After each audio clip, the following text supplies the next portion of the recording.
नमस्कार मित्रांनो, मी गणेश मानकर. इग्नाइट अकॅडमीच्या या प्लॅटफॉर्मवर मी तुम्हा सर्वांचे स्वागत करतो. तुम्ही देखील रेल्वे भरतीची तयारी करतात आणि भविष्यात तुम्ही रेल्वे भरतीचा फॉर्म भरणार असाल तर हे एक डॉक्युमेंट जे सगळ्यात महत्त्वाचं आहे आणि सगळ्यात प्रॉब्लेमॅटिक जे आहे हेच डॉक्युमेंट असतं. याविषयीच मुलांच्या मनात शंका असते, ते म्हणजे सेंट्रलचं कास्ट सर्टिफिकेट. मग हे कास्ट सर्टिफिकेट कोणाला लागतं, कधीचे पाहिजे आहे, नंतर दिले तर चालते का, फॉर्म भरताना नाही आहे माझ्याकडे, त्याच्यानंतर सर्टिफिकेट काढण्यासाठी कोणते कोणते कागदपत्र लागतात, कुठून हे मिळतं, या सर्वांविषयी माहिती मी तुम्हाला आजच्या या व्हिडिओमध्ये देणार आहे. म्हणून तुम्ही हा व्हिडिओ शेवटपर्यंत पूर्ण बघायचा मित्रांनो. आणि तुम्ही देखील रेल्वे भरतीची तयारी करत असाल तर त्याच्यासाठी आपण जे आहे रेल्वे भरती बॅच लॉन्च केलेली, जी तुमची एनटीपीसी आणि ग्रुप डी या परीक्षांसाठी अत्यंत उपयुक्त असणार आहे. आता या परीक्षा मराठीत होतात म्हणून मराठी माध्यमामध्ये तुम्हाला ही संपूर्ण बॅच पाहायला मिळेल. आजच इग्नाइट अकॅडमीचं ऍप्लिकेशन डाउनलोड करा किंवा तुम्ही या नंबरला संपर्क साधून तुमचे काही आणखी डाऊट्स असतील तर ते विचारू शकतात. ज्यांना सेपरेट तयारी करायची, जसं की ग्रुप डी ची वेगळी करायची, एनटीपीसी ची वेगळी करायची, तर त्यांची 1499 प्राइस मध्ये वेगवेगळे असतील.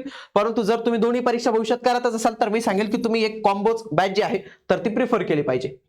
लक्षात घ्या, सेंट्रल कास्ट सर्टिफिकेट हे लागेल का, तर याचं उत्तर आहे मित्रांनो, हो लागतं.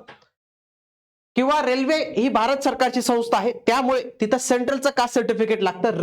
राज्याचं जे असतं ना तर ते आपल्या राज्याचं मराठी या फॉर्मॅटमध्ये असतं शक्यतो, आणि सेंट्रलला कोणत्या फॉर्मॅटमध्ये लागतं, इंग्लिश किंवा हिंदीमध्ये लागतं. कारण की असं बघायला गेलं तर कोणी तामिळमध्ये पण देऊन टाकेल, कोणी तेलुगूमध्ये देऊन टाकेल, तर ते त्यांना बघणं, ते मॅनेज करणं सोपं जाणार नाही. म्हणून त्यांचं काय म्हणणार तर की तुमचं कास्ट सर्टिफिकेट इंग्लिश किंवा हिंदी या भाषेत जे आहे तर ते असलं पाहिजे. त्यासोबतच तिथे गव्हर्नमेंट ऑफ इंडिया हे नाव जे आहे तर ते देखील असलं पाहिजे. आता नेमकं कास्ट सर्टिफिकेटची गरज काय मित्रांनो हे लक्षात घ्या. प्रत्येक राज्यात काय आहे, ओबीसीच्या जाती ज्या आहेत तर त्या वेगवेगळ्या. हा प्रॉब्लेम ओबीसी नाही मित्रांनो, एससी आणि एसटी ला हा प्रॉब्लेम नाहीये जास्त, कारण की एससी आणि एसटी ची केंद्र आणि राज्यांची यादी एकच आहे, त्याच्यामध्ये विषय नाही आहे. फक्त राज्य लेवलला काय होतं, फॉर एक्झाम्पल महाराष्ट्रात काय बघा, ओबीसी नावाची संकल्पना आहे, एनटी नावाची संकल्पना आहे, विजे नावाची संकल्पना आहे, एसबीसी नावाची संकल्पना आहे मित्रांनो. या सगळ्या संकल्पना आहेत आणि एससीबीसी नावाची पण एक संकल्पना आहे. त्याच पद्धतीने प्रत्येक राज्यात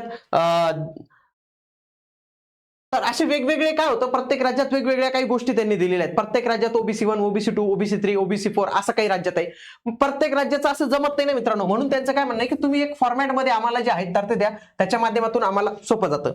आता हे जे मित्रांनो लक्षात घ्या, हे सर्टिफिकेट जे आहे तर ते कोणाला लागतं हे समजून घेणं महत्वाचं आहे. ते लागतं पहिले एससी ला लागतं, एसटी ला गरजेचं आहे, ओबीसींना गरजेचं आहे, ईडब्ल्यूएस यांना हे गरजेचं आहे. म्हणजे कास्ट सर्टिफिकेट म्हणजे काय, सेंट्रल लेवलचं सर्टिफिकेट ईडब्ल्यूएस जे आहे तर ते इथं लागतं, एससी एसटी ओबीसी आणि ईडब्ल्यूएस. लक्षात घ्या. आता दरवर्षी काढावं लागतं का, हा मुलांच्या मनात प्रश्न असतो. तर लक्षात घ्या, एससी एसटी साठी तुम्ही जर एकदाच काढलं तर आयुष्यभर ते चालतं. कारण की एससी एसटी जे आहे ना तर ते तुमच्या उत्पन्नाशी संदर्भात नाही मित्रांनो, हे डायरेक्टली तुमच्या जातीशी संदर्भातलं आहे. म्हणून तुमची जात किती प्रगत झाली तर एससी एसटीचं आरक्षण जात नाही, तर ते जुनं सर्टिफिकेट असेल तरी चालतं. पण ओबीसीच्या बाबतीत तसं नसतं. ओबीसी आरक्षण हे पूर्णतः नॉन क्रिमिलियर अवलंबून असतं. ओबीसीसाठी दोन गोष्टी लागतात, एक ओबीसीचं कास्ट सर्टिफिकेट आणि नॉन क्रिमिलियर.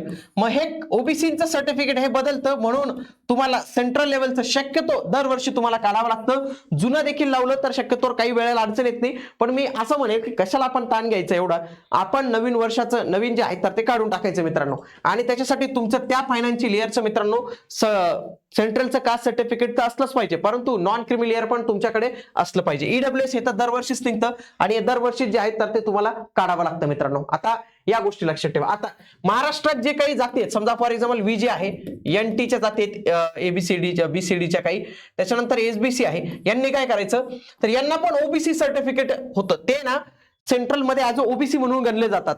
म्हणून या कॅटेगरीच्या लोकांना महाराष्ट्रातील ओबीसीचं सेंट्रल सर्टिफिकेट काढावं लागतं. म्हणून सेंट्रल सर्टिफिकेट महत्वाचं आहे. महाराष्ट्रात जे ओबीसी आहेत, ओरिजिनल ओबीसी, तर ते याच्यामध्ये येतात. आणि विजे एनटी एसबीसी हे देखील कशामध्ये येतात, हे सेंट्रल लेवलला ओबीसीच्या यादीमध्येच येतात. म्हणून यांना ओबीसीचं सेंट्रल सर्टिफिकेट हे गरजेचे असतं. फॉर्म भरताना लागते का, तर याचं उत्तर आहे फॉर्म भरताना त्याची माहिती लागते, फक्त माहिती लागते, फक्त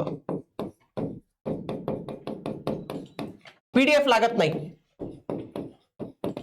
पीडीएफ लागत नाही मित्रांनो, त्याची पीडीएफ जी आहे ना तर ती गरजेची नसते. आता हे सेंट्रल कास्ट सर्टिफिकेट कुठे निघतं, जिथं तुमचं कास्ट सर्टिफिकेट निघालंय तिथंच, म्हणजे तहसील कार्यालय. तुमचं जे तहसील कार्यालय आहे तिथंच आहे निघतं. आणि ते काढण्यासाठी कोणती कोणती कागदपत्र लागतात लक्षात घ्या. ओळखीचा पुरावा, एकतर आधार कार्ड, पॅन कार्ड, मतदार कार्ड, पासबुक एक, पत्त्याचा पुरावा, रेशन कार्ड, वीज बिल, पाणी बिल, भाडे पावती जे काय असेल एक लागतं.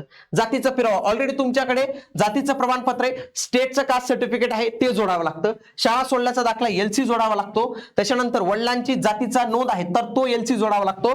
वयाचा पुरावा, जन्म दाखला किंवा 10वीची तुमचं मार्कशीट लागतं. उत्पन्नाचा पुरावा तुमच्याकडे जे आहे तर ते नॉन क्रिमिनल पाहिजे, उत्पन्नाचा दाखला पाहिजे आणि एक प्रतिज्ञापत्र असतं की हे जे आहे तर ते लागत आहे. तर हे सगळं दिलं तर तुमचं सेंट्रलचं कास्ट सर्टिफिकेट बनतं. सगळ्यांनी सेंट्रलचं कास्ट सर्टिफिकेट हे बनवून घ्यायचंय. जे तयारी करता SC ST वाल्यांनी एकदाच बनवायचंय, त्यांचा इश्यू मिटून जातो. OBC वाल्यांनी आता नवीन वर्षात पदार्पण करतो, एक नवीन जे आहे तर ते काढून ठेवायचे. आणि बॅचच्या उमेदवारांसाठी लक्षात घ्या की 12 जानेवारी पासून आपली लाईव्ह स्वरूपाची बॅच सुरू आहे मित्रांनो. लाईव्ह बॅच असणार आहे ही. लाईव्ह तुम्ही डाऊट्स विचारू शकतात. लाईव्ह बॅच सुरू होते म्हणून आजच तुम्ही ही बॅच जी आहे तर ती नक्की जॉईन केली पाहिजे मित्रांनो.